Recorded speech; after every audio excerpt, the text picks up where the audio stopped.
குழந்தையின் ராசிபலனை பார்க்கும் தருணத்திலே பிறந்த பலாபலனானது எப்படி இருக்கிறது? ரொம்ப கெட்ட நேரத்துல உங்க பிள்ளை பிறந்திருக்கு. ஐயோ, அப்படியானால் இந்த குழந்தை இந்த ஊரில் இருப்பாள் என்று சொன்னான். மாதம் மும்மாறி ஒழியக்கூடிய மழையாண்டு ஒருபோதும் கூட ஒழியாது. இல்லை என்று சொன்னால் பஞ்சமல்லவா நிலவும் ஜோதிஷி. ஆமா, அது மட்டும் இல்லையப்பா, உன்னுடைய நாட்டிலே துன்பத்தை தவிர இன்பம் ஒருபோதும் இருக்காது. இன்பம் ஒருபோதும் இருக்கிறது. ஆகையினால் பேசாமல் இந்த குழந்தையை கொன்று விடுங்கள். சரி ஜோதிஷி, என்ன வார்த்தை சொல்ல துணிந்த ஜோதிஷி? அதாவது யாராவது கொல்லுவார்களா? கொல்ல முன்வரவே மாட்டார்கள்.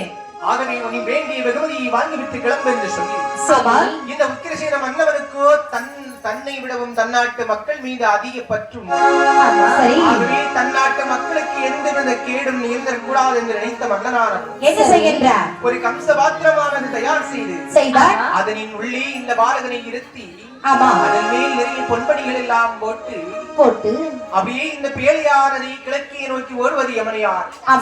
யமனையாற்றிலே விட்டு விடுகிறார் இந்த மன்னனான.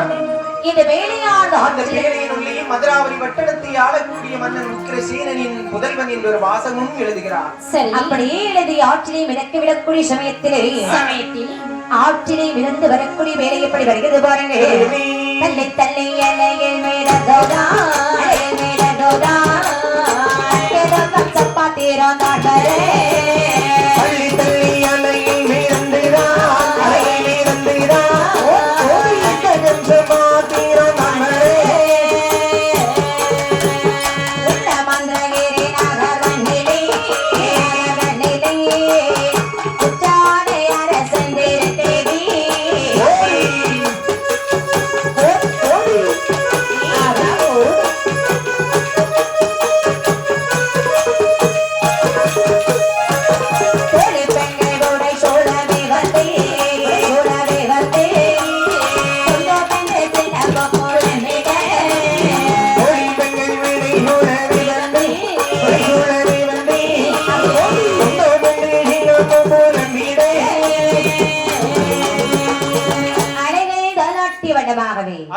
இந்த பேழை மிதந்து மிதந்து எங்கே வருகிறது பாருங்கள்.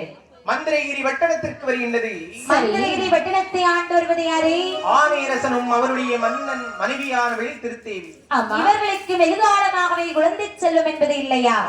குழந்தையானது வேண்டும் என்று தினமும் அதிகாலை பிரம்ம முகூர்த்தத்திலே எமனை ஆற்றிலே சென்று நீராடி சிவபெருமானை வணங்கி வருவது இந்த திருத்தேவியானவள் வழக்கமாக கொண்டிருந்தாள். சரி, அன்றைய தினத்திலே தன்னுடைய தோழி பெண்களை எல்லாம் அழைத்துக் கொண்டு அவள் நீராட சென்ற போது அப்படி இந்த பேழையானது மிதந்தவர்களை கண்டால் எனக்குதான் சந்தோஷம் கொண்டாள். இந்த வெண்கொடையாள் கண்டாளே கம்ச பாத்திரம் தன்னையோ கண்டாளே கம்ச பாத்திரம் தன்னையோ ஆரைகை ஓடைகை